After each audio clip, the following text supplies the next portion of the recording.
రేపల్లి పట్టణంలోని ఎస్సీ బాలికల 2వ వసతి గృహంలో మంగళగిరి నియోజకవర్గం నిడమరు గ్రామానికి చెందిన కాకులమూడి సియోన్ కుమారి 8వ తరగతి చదువుతుంది. హాస్టల్ వార్డెన్ లక్ష్మీ ప్రసన్న ఆయా లక్ష్మికి తెలిసినటువంటి ఒక వ్యక్తి తరచుగా హాస్టల్కి వస్తూ లక్ష్మీ సాయంతో ఆడపిల్లలను తన వెంట తీసుకెళ్లడం జరుగుతుందని బాలిక తెలియజేసింది. ఇప్పటికీ 2 విద్యార్థులు అలా వెళ్లి మరలా తిరిగి రాలేదని, ఎందుకు రాలేదని వార్డెన్ను అడిగితే వాళ్ళకి టీసీలు ఇచ్చి పంపించామని సమాధానం చెప్పారని, ఈ క్రమంలోనే సియోన్ కుమారిని కూడా వ్యక్తితో వెళ్లాలని ఆయా లక్ష్మి హుకుం జారీ చేసింది. అలాగే బాధతో బండి వెనుక కూర్చున్న బాలిక పెద్దకొండూరు గ్రామం వద్దకు వెళ్ళాక సదరు వ్యక్తి టీ తాగేందుకు బండి ఆపడంతో అతని చెర నుంచి బాలిక తప్పించుకొని వెళ్ళింది. బాలిక పరిస్థితిని గమనించిన స్థానికులు విషయం అడగగా విషయాన్ని బాలిక తెలిపింది. దీంతో బాలికను దుగ్గిరాల పోలీస్ స్టేషన్లో గ్రామస్తులు అప్పగించారు. జరిగిన ఘటనపై రేపల్లె ఆర్టీఓ షేలా షారోన్ ఎస్సీ బాలికల వసతి గృహాన్ని పరిశీలించి దర్యాప్తు చేసి బాలికను తల్లిదండ్రులను వివరాలు అడిగి తెలుసుకున్నారు.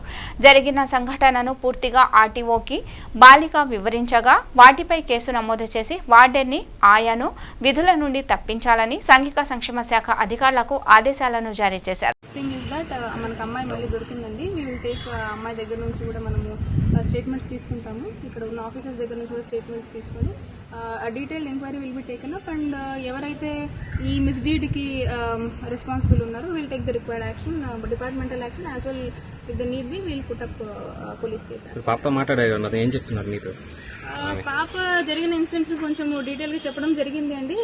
In view of this sensitivity of the issue I'm not disclosing, but the good news is that పాప హెల్ అండ్ హార్టీగా ఉంది, no issues. Talk to the parents తో కూడా మాట్లాడడం జరిగింది, ఇక్కడ ఆఫీసర్స్ తో కూడా మాట్లాడడం జరిగింది. ప్రాపర్ గా అసలు ఏం జరిగింది అనేది ఇంకా ఫర్దర్ కంప్లీట్ గా డిపార్ట్మెంటల్ ఎంక్వైరీ అయిన తర్వాత నేను మీకు ఫర్దర్ డీటెయిల్స్ షేర్. అక్కడ దొరికిన చోట కూడా దుగ్గిరాల్లో కూడా అలాంటి కేసు పెట్టలేదు అని చెప్తున్నారు, వాళ్ళు తీసుకోలేదు అంటున్నారు. నేను ఇన్వెస్టిగేట్ చేస్తాను. నేను ఒకసారి పోలీస్ తో మాట్లాడిన తర్వాత మనకు కొంచెం డీటెయిల్డ్ రిపోర్ట్స్ వస్తుంది. Because this is the very first time నేను వచ్చి ఇంటరాక్ట్ అవ్వడం కాబట్టి. ఇంకోటి ఫర్దర్ గా ఏఎస్ఓ గారు కూడా ఇన్స్ట్రక్షన్స్ ఇవ్వడం జరిగింది, ఫ్రీక్వెంట్ విజిట్స్ చేయండి అని. అండ్ ఈ వార్డెన్స్ కి సంబంధించింది కూడా ఎవరు వస్తున్నారు, వీళ్ళ ప్రాపర్ అటెండెన్స్ అండ్ ఎవరెవరు ఉంటున్నారు, అసలు వచ్చిన మనిషి ఎవరు, వాళ్ళకి వీళ్ళకి ఏం సంబంధం ఉంది, ఈ కంప్లీట్ డీటెయిల్స్ అన్ని తీసుకుని ఐ గెట్ బ్యాక్. గతంలో కూడా పాప గతంలో కూడా ఇద్దరిని పంపించింది, ఇదే పరిస్థితి నడుస్తుంది ముందు నుంచి అని. అంటే ఇంత ముందు కూడా ఈ ఉన్న అధికారులు ఒకసారి విజిట్ చేయకపోవడం వల్ల నిర్లక్ష్యానికి కారణం. విజిట్ చేసి ఉంటారండి, నాకు ఎగ్జాక్ట్ డీటెయిల్స్ తెలియదు ఎందుకు జరిగింది అనేది. అదే అండి exact let us get in to the details. ఒక ఫైనల్ గా కంక్లూజివ్ డెసిషన్ చెప్పడం is very difficult at this point of time. We have just started.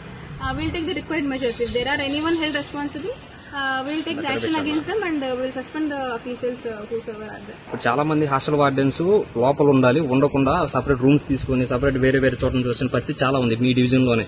ఇప్పుడు చాలా ఉంది. ఇక్కడైతే ఇవి ఉండట్లేదని వాళ్ళే చెప్పారు. హాస్టల్లోనే ఉండాలి కాబట్టి నైట్ టైం కూడా. దాని మీద ఏం యాక్షన్ తీసుకుంటారు మేడం? చాలా హాస్టల్లో కూడా ఇదే పరిస్థితి ఉంది. మాట్లాడడం జరిగిందండి. ఈ టైప్ ఆఫ్ అటెండెన్స్ వార్డెన్స్ ఎవరైతే ఉంటున్నారో వీళ్ళు ఎక్కడ ఉంటున్నారు, ఏం చేస్తున్నారు, వీళ్ళ అటెండెన్స్ అన్ని చూసి సో వాళ్ళు ప్రాపర్ గా రాలేదు అన్నప్పుడు వాళ్ళ డిపార్ట్మెంట్ సైడ్ నుంచి వాళ్ళ మీద ఏం యాక్షన్ తీసుకోవాలో ఆ required actions as per the rules will take that. Students ఏంటంటే పై స్థాయి అధికారులు ఎప్పుడు పర్యవేక్షణ ఉండలేదు, ఇట్లా ఇన్సిడెంట్ జరిగినప్పుడే ఏదో అడవిడ అవుతుంది, తర్వాత పట్టించుకోవట్లేదని భావన. That's what I was.